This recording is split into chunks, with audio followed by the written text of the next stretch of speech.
Оралбаев Дүйшенбек. Менің сіздерге қайрылып атқан себеби Қырғыз Республикасының президенті, Қырғыз Республикасының премьер-министрі, Қырғыз Республикасының жоғарғы кеңесінің фракциясының депутаттарына, Қырғыз Республикасының премьер-министріне, Қырғыз Республикасының прокуратурасына, Қырғыз Республикасының ақиқатына қайрыламын. Менің қызым Оралбаев Абдықандың құқығының тепселеніп жатқан негізінде қайрылу жасап жатамын. Себеп дегенде, менің қызым өзі диқаншылық қылады, 3 балалы, өзі квартирада жашайды. Құқық қорғау адамдары келіп, 10 адам келіп, құқығын тепселеп, қорқытып, бүркітіп, үйін тінтуге алып тұрып, өздері бір білінбеген қағаздарды қошып, мойнына террористсің деп жала жауып жатқандығын негізінде қайрылып жасап жатамын. 1 майыскийден келдік дейді. Қандай екенін түшінбеймін. Бұлар қызымды құқығын төбелеп, қордып, үй тінтпеген жері қалған жоқ. Даже чачының түйіне чейін, іч киіміне чейін аңтарды. Менің қызым емне күне қылып бір. Менің қызым өзі қатын қылып жүрген қыз. Емне аларға емне зияны тиіп. Аяққа апарып, зордоп, қорқытып, үркітіп, қол қойдырып, қызым орып, больницаға жатып, нервтен, психология жағынан орып қалып. Ал кейірі қызым жақсы емес, акуалдары оор қызымын. Ушундай акыбалга келтирди бизди. Биздин үнүбүздү угуп, акыйкатты чече турган адам бар бекен. Ушу бийлик башында иштегендер бар бекен. Ушуну мен сиздерден суранып кетер элем. Дайым ушу 3 баласы менен чыркыратып, ушундай жаман акыбалга келтиргендиги үчүн, өтө укугун тебелегендиги үчүн, укугун бузгандыгы үчүн тескөөчүлөр адилеттүүлүктү, акыйкаттыкты чечип берүүңүздөрдү суранамын. Кыргыздын ишенген мырзалары элди, журтту, жерди коргойт дегендери ушундай абалга келтирип, ушундай кордук, зомбулук, мыкаачылыкты көргөзүп отурса, биз кайда барабыз? Кимге кайрылабыз? Жаратканга жалбарып отурат экенбиз да.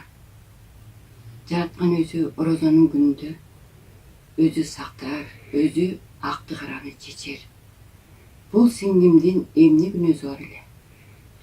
Буну ошо ишенген аймактык тескөөчү Данияр мырза ээрчитип келген 1 майыскийдин оперлери ончактуу болуп, уктап жаткан жеринен таңкы эртеменки саат 7-лерде кандай гана жалгыз бой энени чыркыратып, балдары менен оор акыбалга калтырганына аябай жүрөгүм кейт.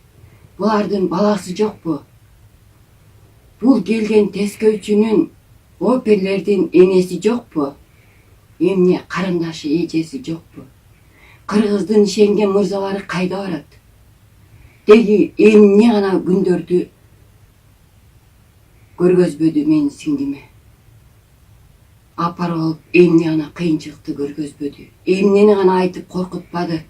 Коркутуп, каяктагы үйүнөн чыкпаган жок материалный документтерге кол койдуртуп, мен сиңдим чыканактай жалгыз бой эне, кайсы террорист, кайсы ким деп эч ким буга ишенбейт. Менин сиңдим карапайым иштегени Поля эч жака баспайт. Байкуш мен үйүмө эмне табат эле деп коркутса, үйүн ачып берип, тинтүүгө алдыртып, кордукка, сөгүшкө, зомбулукка коркконунан шок болуп, өзүн жоготуп, стресске учурап, бардык кагазга кол коюп бериптир. Барак чыксы деди да кол коюп бериптир, китеп чыкты деди да кол коюп бериптир коркконунан. Эми бул кантет жалгыз бой энени чыркыратып, камакка алып кама бергенде биздин ошо пескөйчүбүз Данияр мырза жана Первомайскийдин оперлери жыргап кетеби? Силердин дагы эжеңер ушундай ишке кабылса, карындашыңар ишке кабылса, ушундай оор запкыга апаңар кабылса кантер элеңер? Кудайдан коркпой орозонун күнүндө ушундай бир оор нерсеге барганыңар чоң күнөө. Кудай бар, акыры акты караны чечет. Ак ыйлет бирок сынбайт. Ушу биздин кайрылуубузду эли журтубуз угуп, биздин жогору жакта отурган атка эмнелерибиз угуп, бизге жакшы жагына чечип берет деген ишеничте ушул кайрылуу сураануу жасап отурабыз. Сиздерден суранабыз. Жалгыз бу эне 3 баласы менен кайда барат, кантет, балдары эмне болот? Балдардын келечегин ойлосоңор болбойбу? Сиздерден суранабыз.